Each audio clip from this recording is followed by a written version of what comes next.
तो आज का जो हमारा टॉपिक है that is Boolean algebra and logical circuits. So यहाँ पर हम हेडिंग भी डाल देते हैं भाई।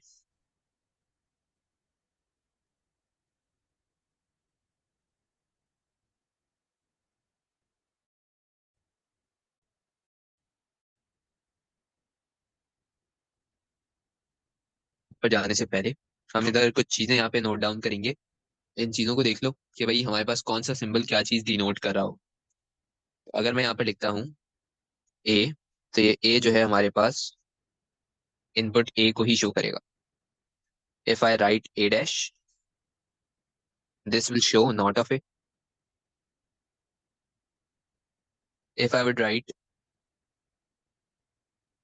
ए dot B, this will show A and B. If I would write A dot B और इस पूरी चीज के ऊपर dash, so this will represent A and B। ठीक है, अगर मैं लिखता हूँ A plus B, A plus B का क्या मतलब हुआ? ए और बी। अगर मैं लिखता हूँ ए प्लस बी और इस पूरी चीज के ऊपर डैश, तो इसका क्या मतलब हुआ? ए और बी। और अगर मैं कुछ इस तरीके से लिखता हूँ कि प्लस के ऊपर एक सर्कल में बना दूं, तो ये चीज क्या होती है? एज और बी। तो ये तो हमारे पास कुछ बेसिक गेट्स वगैरह आ गए जो हमने ओ लेवल में भी पढ़े थे, एस में भी पढ़े थे, और अब ए टू में भी देख रहे हैं। सही है। साथ ही साथ बुलियन अलजेब्रा को ए टू के अंदर इस तरीके से इन्होंने थोड़ा मुश्किल किया है कि they have introduce some laws over here. ठीक है, so there are some laws जिनको हमें यहाँ पर पढ़ना होगा। तो एक एक करके इन लॉज को हम लिस्ट डाउन करेंगे पहले, फिर उसके बाद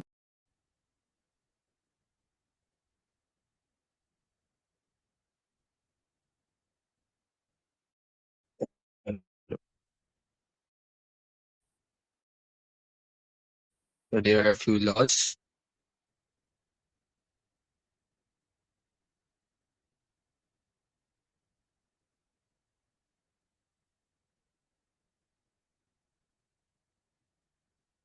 लॉज ऑफ बुलियन अलजेब्रा,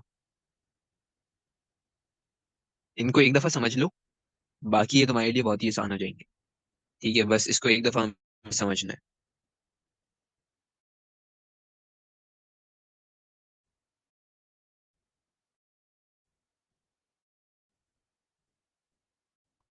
हमने भाई सब आता है हमारे पास।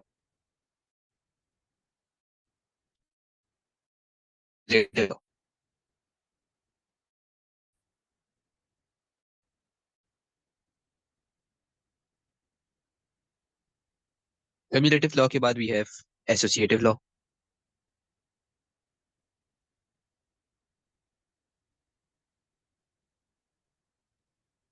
फिर हमने देखना है भाई डिस्ट्रीब्यूटिव लॉ।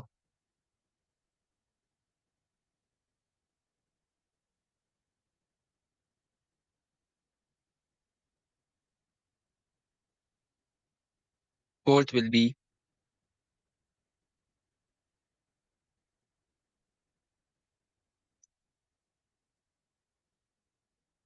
आइडेम्पिटेंट लॉ। फिफ्थ पे आएगा भाई हमारे पास नल law.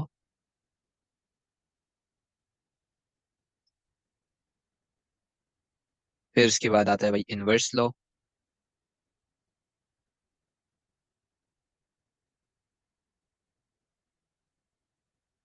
Number 7 would be identity law.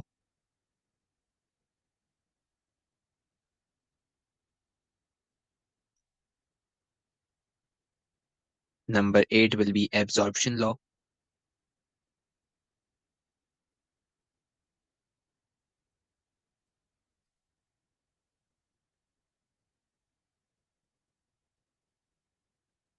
Number 9 will be De Morgan's law. This is one of the most important law.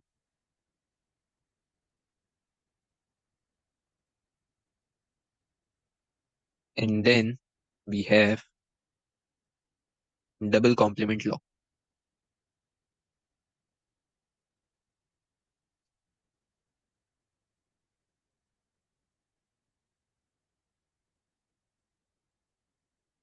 ये 10 लॉज हैं हमारे पास, जो कि हमारे फिंगर टिप पे होने चाहिए। या तो हमें ना ये देखते ही पहचान पहचान लेना चाहिए, जरूरत नहीं है, ठीक है, क्योंकि एग्जामिनर नाम नहीं पूछता कि यहाँ पे कौन सा लॉ लग रहा है। लेकिन ये है कि वी शुड रिमेम्बर कि हर एक लॉ का मतलब क्या है, कि यहाँ पे कौन सा लॉ किस चीज को डिनोट करा होगा। यहाँ तक ये मसला। नहीं सर। एक एक करके हर लॉ को देखते हैं। सबसे पहले हमारे पास आता है भाई कम्युलेटिव लॉ।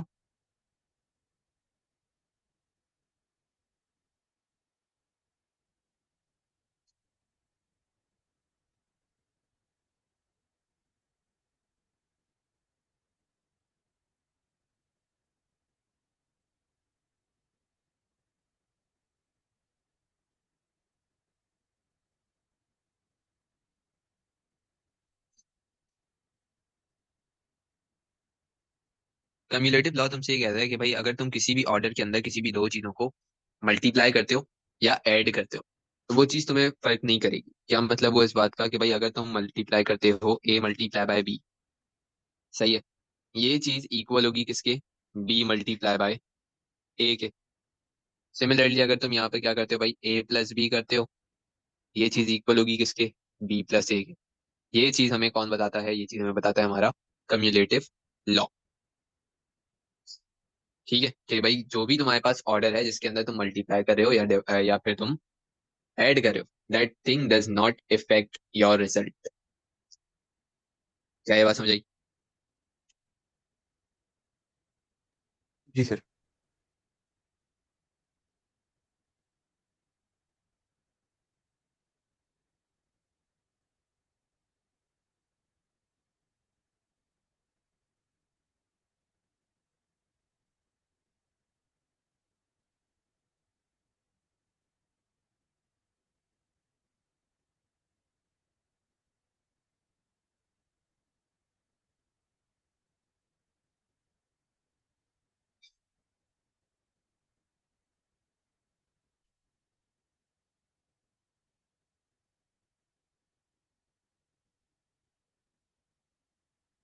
सही सामने कहा कि भाई यहाँ पर हमारे पास अगर ए मल्टीप्लाई हो रहा है बी से, this will be equal to B multiply by A.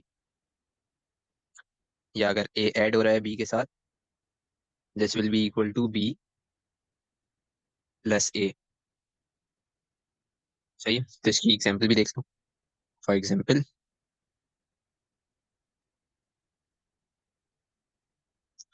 3 multiply by 6 is equals to 6 multiply by 3। दोनों सिचुएशंस में आंसर क्या आएगा, 18 आएगा। सिमिलरली 3 प्लस 6 या 6 प्लस 3, दोनों सिचुएशन में आंसर क्या आएगा, 9 आएगा। ये चीज सिर्फ और सिर्फ मल्टीप्लीकेशन और एडिशन पे अप्लाई होती है। अगर तुम डिवीजन पे अप्लाई करते हो, 6/3 या 3/6, ये दोनों चीजों से तुम्हारे पास आंसर डिफरेंट आएगा। समझ आई? जी सर।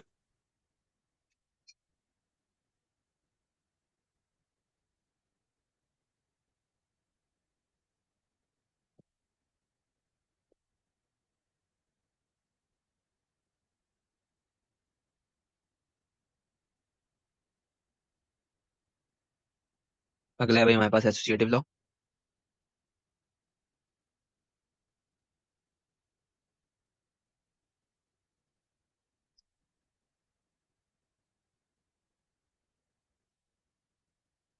एसोसिएटिव लॉ तुमसे क्या कहता है? एसोसिएटिव लॉ तुमसे ये कहेगा कि भाई अगर तुम क्या कर रहे हो, 3 या 3 से ज्यादा नंबर्स को ऐड कर रहे हो या फिर मल्टीप्लाई करते हो, तो जो भी तुम उसका ऑर्डर क्रिएट करोगे, जो भी तुम उसका ग्रुप क्रिएट करोगे, वो चीज इफेक्ट नहीं करेगी तुम्हारे रिजल्ट के ऊपर। यानी अगर मैं कहता हूँ कि भाई A multiply by B multiply by C, तो अगर मैं इसका एक ग्रुप बना दूं या फिर मैं इसका एक ग्रुप बना दूं, आंसर दोनों से क्या आएगा, सेम आएगा। क्या ये लॉ समझ आया? अच्छा, देखते हैं भाई।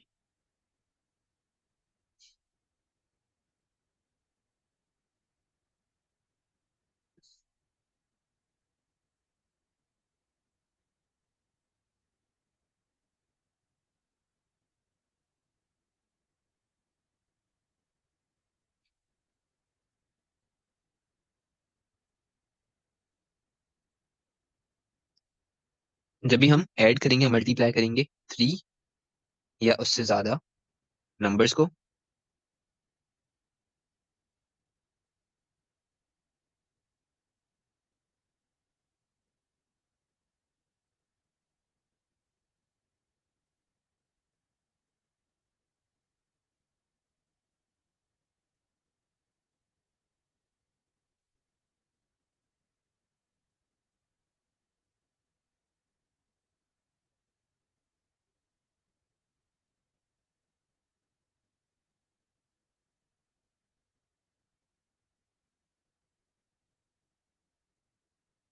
ठीक है। तो एसोसिएटिव लॉ तुमसे क्या कहता है कि भाई अगर तुम तीन नंबर या तीन से ज्यादा नंबर्स को आपस में मल्टीप्लाई करवाते हो, जैसे कि मैंने कहा A multiply by B multiply by C, अब इसके अंदर मैं ग्रुप के कितने ग्रुप बना सकता हूँ? मैं कह सकता हूँ भाई ए भी मल्टीप्लाई हो रहा है फिर वो मल्टीप्लाई हो रहा है सी से, या फिर मैं कह सकता हूँ कि भाई बी सी आपस में मल्टीप्लाई हो रहे हैं फिर वो मल्टीप्लाई हो रहे हैं ए से। तो यहाँ से आंसर तो हमारे पास सेम आएगा, चाहे तुम कोई से भी ग्रुप बना लो, तुम इसका एक ग्रुप बना लो या फिर तुम इसका एक ग्रुप बना लो, या तुम ए और सी को मल्टीप्लाई करके ए और सी का एक ग्रुप बना लो फिर उसको बी से मल्टीप्लाई करो, आंसर तो तुम्हारे पास क्या आएगा? सेम आएगा। तो यही चीज कौन बताता है हमें? एसोसिएटिव लॉ बताता है कि भाई अगर ये एक ग्रुप है, it will be equal to A into B into C. अच्छा, इसको अब इस तरीके से समझो कि भाई मैंने कहा to multiply by four multiply by three, या फिर मैं बोलता हूँ to multiply by four multiply by three. तो आंसर इसका भी क्या आएगा? सेम आएगा जो हमारे पास आंसर इसका आ रहा है। तो अगर आंसर निकाल लो भाई, फोर थ्री जा ट्वेल्व, ट्वेल्व टू जा ट्वेंटी फोर, इसका आंसर निकाल लो। टू फोर जा एट, एट थ्री जा ट्वेंटी फोर। तो तुम चाहे कोई से भी ग्रुप बना लो या फिर तुम एक ए और सी का ग्रुप बनाते हो, टू थ्री जा सिक्स मल्टीप्लाई बाय फोर, क्या आंसर आएगा? ट्वेंटी फोर आएगा। तो तुम कोई सा भी ग्रुप बना लो, आंसर तुम्हारे पास क्या आएगा? सेम आएगा। Same goes in addition. समझ आया? जी सर।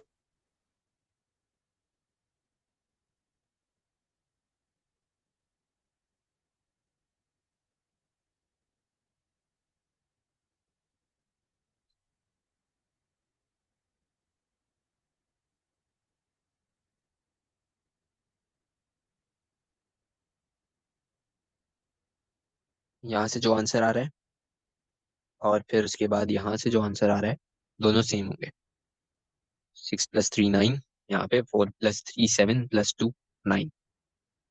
ये चीज हमें कौन बता रहा है भाई? एसोसिएटिव लॉ बता रहा है।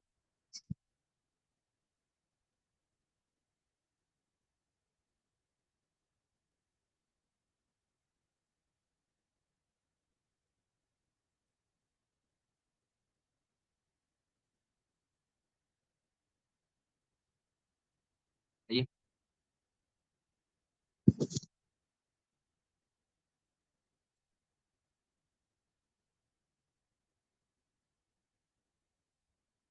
अगला है भाई हमारे पास डिस्ट्रीब्यूटिव लॉ।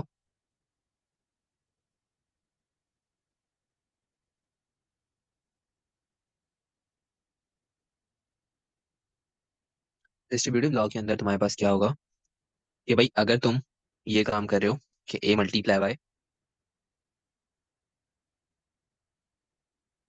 बी प्लस सी, ये इक्वल है किसके? ए बी प्लस ए सी के। बेसिक मैथ का लॉ है।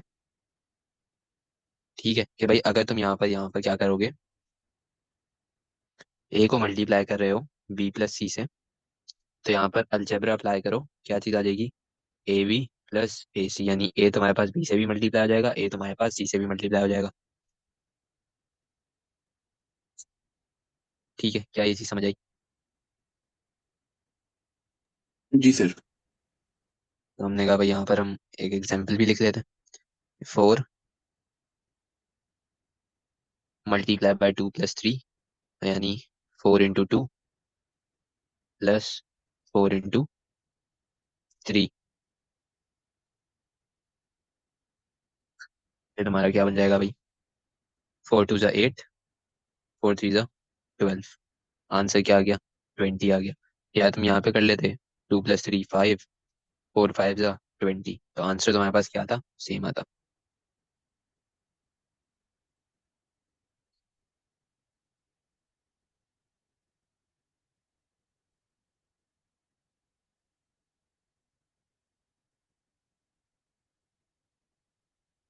ठीक है, सेम गोस।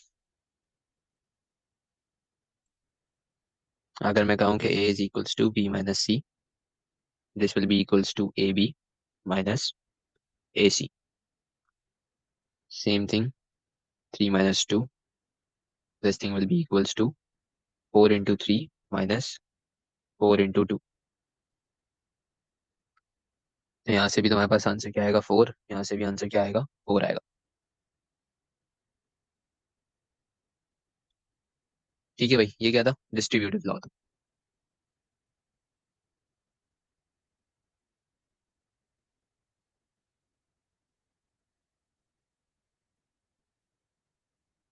यहाँ तक कोई मसला? नहीं सर।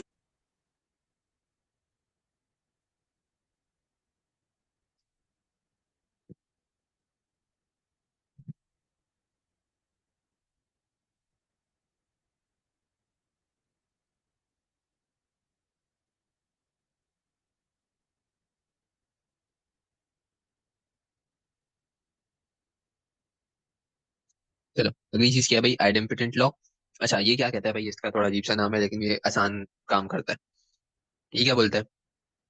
ये कहता है हमारे पास कि भाई अगर दो चीजें आपस में मल्टीप्लाई हो रही हैं, तो इसका आंसर वही चीज है। यानी अगर मैं कहता हूँ ए एंड ए, तो इसका आंसर क्या होगा? ए होगा। फॉर इंस्टेंस, 0 एंड 0, आंसर क्या होगा? 0। ठीक है, 0 एंड 0, आंसर क्या होगा? 0 ही होगा। अगर मैं कहता हूँ कि भाई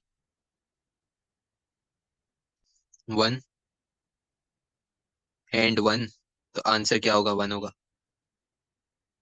ठीक है, तो ये वाली बात ही हमारे पास कर रहा होता है। साथ ही साथ अगर मैं इन दोनों को आपस में ऐड भी करवाता हूँ, A + A, तो ये आंसर क्या देगा? ए देगा। जैसे कि ए और ए, आंसर इसका ए ही होगा।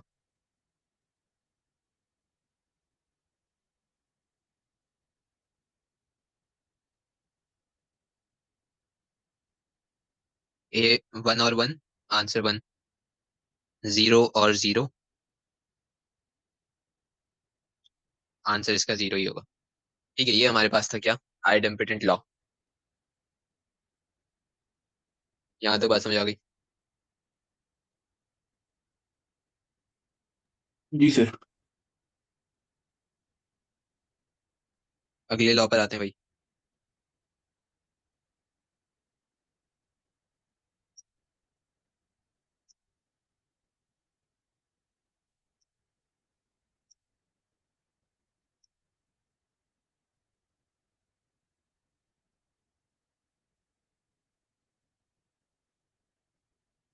अगला है भाई हमारे पास आइडेंटिटी लॉ। आइडेंटिटी लॉ क्या कहता है कि भाई अगर हम 1 को मल्टीप्लाई कर रहे हैं किसी भी इनपुट से, ठीक है, तो इसका आंसर क्या होगा? उसी इनपुट के बराबर हो। सही है।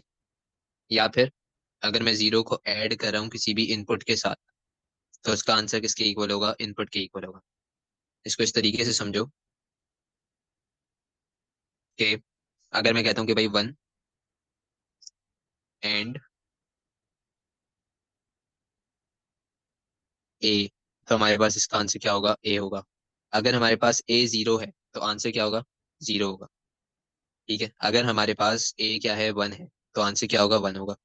ठीक है, तो जो भी ए है वही हमारे पास हमारा आंसर बन रहा है। तो 1 से इसका कोई भी फायदा नहीं है यहाँ पे। साथ ही साथ अगर मैं यहाँ पे 0 के साथ भी करके दिखाऊं, तो 0 और ए का भी आंसर क्या आएगा? ए। अगर मैं ए को 0 कंसिडर करता हूँ, तो 0 और 0, आंसर क्या बनेगा? 0 बनेगा। ठीक है, तो ये आंसर क्या हो गए? दोनों सेम हो गए। अगर मैं यहाँ पर लिखता हूँ 0 और 1, तो आंसर क्या होगा? 1 ही होगा। तो ये भी क्या हो गया भाई? सेम हो गया। इस तरीके से हमारे पास आइडेंटिटी लॉ अप्लाई हो रहा होता है। क्या ये चीज समझ आई? जी सर।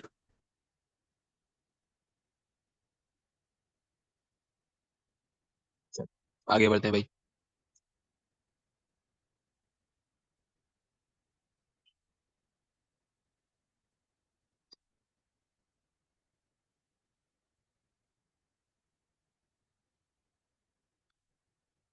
अगली चीज हमारे पास क्या है भाई? अगली चीज मैंने कहा हमारे पास आती है नल लॉ। ठीक है कि भाई नल लॉ हमारे पास किस तरीके से काम कर रहे हैं।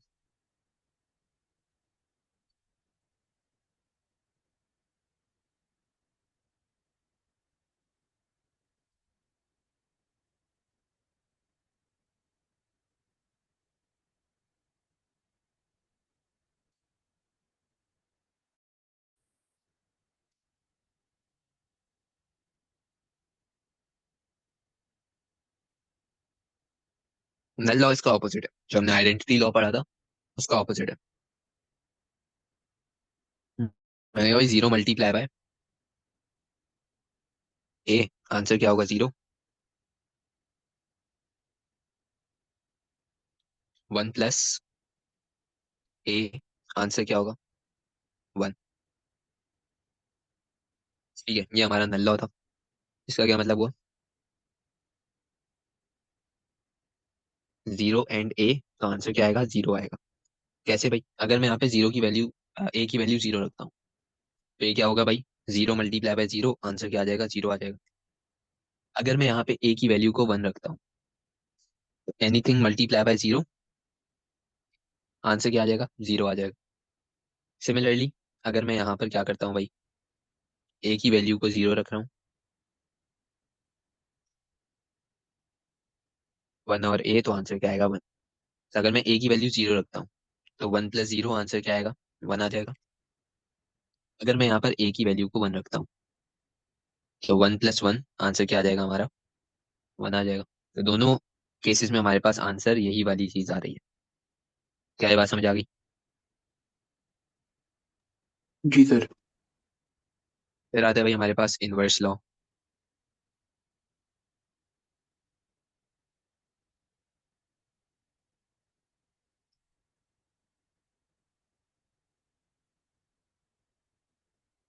इनवर्स लॉ के अंदर क्या है?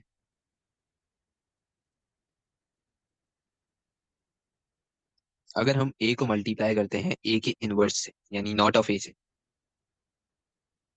तो इसका जो आंसर होगा हमारे पास, that will always be equals to 0।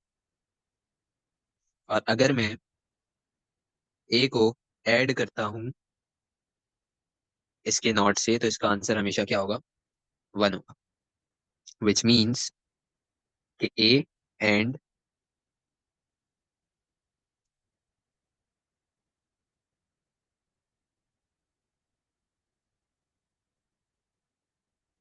Not of ए,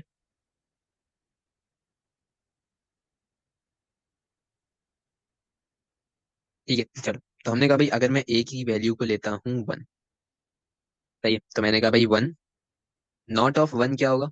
0। तो 0, 1 × 0, आंसर क्या आ गया? 0 आ गया। अगर मैं लेता हूँ ए को 0,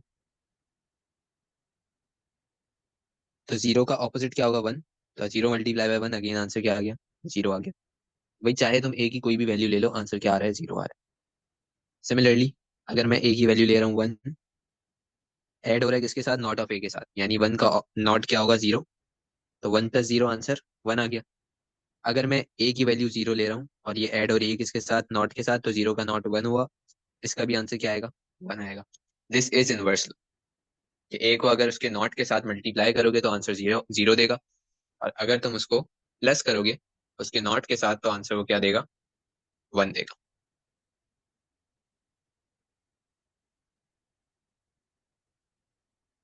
फिर आते हैं भाई हमारे पास डबल कॉम्प्लीमेंट लॉ।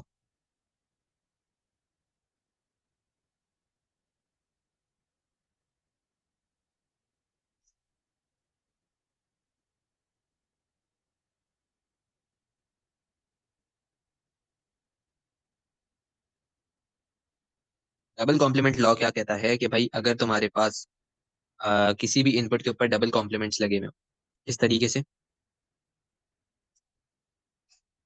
ऐसे कि भाई ए एक कॉम्प्लीमेंट दूसरा कॉम्प्लीमेंट, तो अगर इस तरीके से डबल कॉम्प्लीमेंट लगे हुए होंगे तो ये तुम्हारे पास क्या बनेगा, ए ही बनेगा। ठीक है, so this thing will be equals to what, this thing will be equals to A. क्यों? क्योंकि भाई यहाँ पर तुम्हारे पास नॉट के अंदर तुम्हारे पास क्या है, नॉट ऑफ ए। तो अगर मैं यहाँ पर ए की वैल्यू को जीरो ले रहा हूँ, तो भाई नॉट ऑफ जीरो क्या हो गया, वन हो गया। ठीक है, अगर मैं ए की वैल्यू को जीरो ले रहा हूँ तो नॉट ऑफ जीरो की वैल्यू क्या आ गई, वन आ गई, यानी इस पूरे ब्रैकेट की वैल्यू वन आ गई। वन का नॉट क्या होगा, जीरो हो जाएगा। तो यानी जो मैंने ए की वैल्यू ली थी वही मेरे पास वैल्यू क्या आ गई है, रिटर्न आ गई। ठीक है, तो ये चीज कहलाती है हमारे पास डबल कॉम्प्लीमेंट लॉ। यहाँ तक बात समझ आ गई भाई? जी सर। चलो, सो अब हमारे पास क्या आ गया भाई, हमारे पास अगली चीज आती है डी मॉर्गन्स लॉ।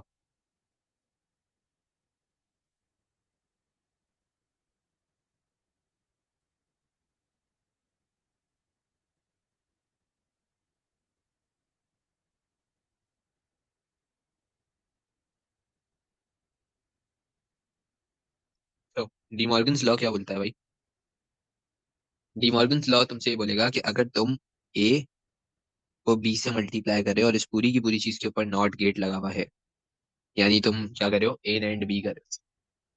सही है, तुम क्या कर रहे हो, ए एंड बी कर रहे हो। तो इस केस में तुम्हारे पास होगा क्या, ए नॉट और बी नॉट आपस में ऐड हो जाएंगे। सही है, और इसी का ऑपोजिट तुम्हारे पास एडिशन में होगा, यानी अगर तुम ए और बी करोगे तो तुम्हारे पास ए नॉट और बी नॉट आपस में क्या हो जाएंगे, मल्टीप्लाई हो जाएंगे। यानी अगर मैं ए की वैल्यू ले रहा हूँ जीरो, बी की वैल्यू क्या ले रहा हूँ मैं, जीरो ले रहा हूँ, तो जीरो और इस पूरी चीज के ऊपर क्या लगाया हुआ है, नॉट लगाया हुआ है। सही है, यानी zero multiply by zero, answer क्या होगा, जीरो। नॉट ऑफ जीरो किसके इक्वल होता है, वन के इक्वल होता है। सिमिलरली जीरो और जीरो, तो जीरो का नॉट और फिर बी भी तुम्हारे पास क्या है, जीरो का नॉट, तो दोनों वन हो जाएंगे। आंसर इसका भी क्या आएगा, वन आएगा।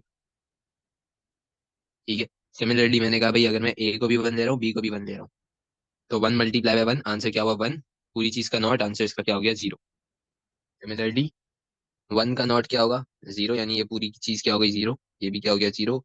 आपस में ऐड हुआ, आंसर क्या आ गया, जीरो आ गया। तो इस तरीके से हमारे पास ये डी मॉर्गन्स लॉ होता है। इस चीज को याद रखना कि भाई अगर इस फॉर्म में कोई भी चीज हमें मिलती है तो वो किस में कन्वर्ट होगी, A not plus B not के अंदर। इस फॉर्म में मिलेगी तो वो किस में कन्वर्ट होगी, A not multiply by B not के अंदर।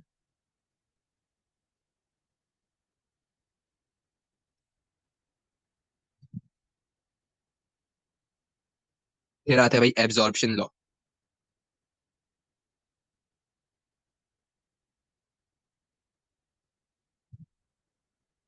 एब्जॉर्प्शन लॉ क्या करता है, एब्जॉर्प्शन लॉ के अंदर तुम्हारे पास कुछ थोड़े से ज्यादा लॉज हैं, ज्यादा केसेस हैं। अगर मैं ए को ऐड करवाता हूँ ए प्लस बी के साथ, या फिर मैं ए को ऐड करवाता हूँ ए मल्टीप्लाई बाय बी के साथ, तो आंसर मेरा क्या आएगा, ए है। ठीक है, सिमिलरली मैं ए को मल्टीप्लाई करवा रहा हूँ ए प्लस बी के साथ, इस केस में भी आंसर मेरा क्या आएगा, ए आएगा। अगर मैं ए नॉट को ऐड, ए नॉट को मैंने क्या किया भाई, मल्टीप्लाई करवा दिया, या फिर ए को मैंने फॉर एग्जांपल प्लस करवाया, ए नॉट अंदर मेरे पास क्या हो रहा है, मल्टीप्लाई हो रहा है किसके साथ, बी के साथ। तो इस केस में आंसर मेरे पास क्या आएगा, ए प्लस बी के इक्वल आएगा।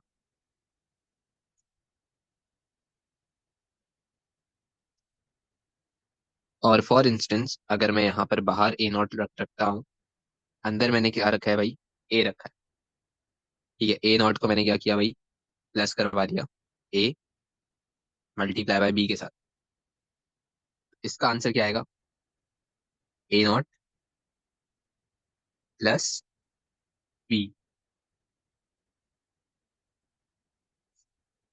सही है, जिसको एग्जामिनर ज्यादातर इस तरीके से भी शो करता है। A not plus A double complement B. ठीक है, दोनों का मतलब सेम है। इस तरीके से अगर एग्जामिनर शो करेगा तब भी, या इस तरीके से भी शो करेगा तब भी हमारे पास आंसर क्या आएगा, यही आएगा। ये था भाई हमारे पास एब्जॉर्प्शन लॉ। इसको रख के इसके अंदर वैल्यूज को चेक कर लेते हैं। मैंने कहा भाई अगर मैं ए की वैल्यू जीरो रख रहा हूँ, तो zero plus zero multiply by B की कोई भी वैल्यू रख लो, तो zero multiply by anything, this will be equals to zero. ठीक है, क्या ये चीज जीरो की इक्वल आ रही है? मैंने कहा भाई बिल्कुल आ रही है। सिमिलरली मैंने कहा भाई मैं ए के अंदर क्या रख रहा हूँ, वन रख रहा हूँ। ठीक है, तो यहाँ पर वन आ गया। One plus one multiply by B के अंदर कुछ भी रख लो, अगर बी में जीरो भी रख ले तो ये चीज किसके इक्वल हो जाएगी, जीरो के इक्वल हो जाएगी। And one plus zero answer हमारा किसके इक्वल कर देगा, ए के ही इक्वल कर देगा। ठीक है, यहाँ तक बात समझ आ गई? जी sir.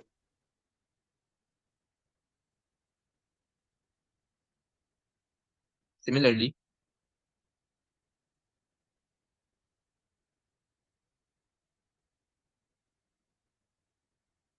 Zero multiply by anything, सही है, यहाँ पर कुछ भी आ जाए। अगर मैं जीरो को मल्टीप्लाई करता हूँ, और ये मैंने क्या लिया हुआ है भाई, जीरो लिया हुआ है। अगर मैं इसको किसी से भी मल्टीप्लाई करूंगा तो उसका आंसर आएगा क्या, जीरो ही आएगा। यानी it will be equals to A. अगर मैंने यहाँ पे वन लिया, one multiply by one plus, अगर यहाँ पे जीरो है तो आंसर इसका वन ही रहेगा, और अगर यहाँ पे वन है तो भी आंसर इसका वन ही रहेगा। तो one multiply by one, answer क्या आ जाएगा, वन के इक्वल हो जाएगा, जो कि हमारा ए है। सही है। सिमिलरली मैंने कहा भाई ए की वैल्यू मैंने रख ली जीरो, ऐड हो रहा है किसके साथ, जीरो के नॉट के साथ। जीरो का नॉट क्या होगा, वन। मल्टीप्लाई हो रहा है बी के साथ, बी में मैंने बोला भाई स्टार्टिंग मैंने जीरो रखी, तब होगा क्या,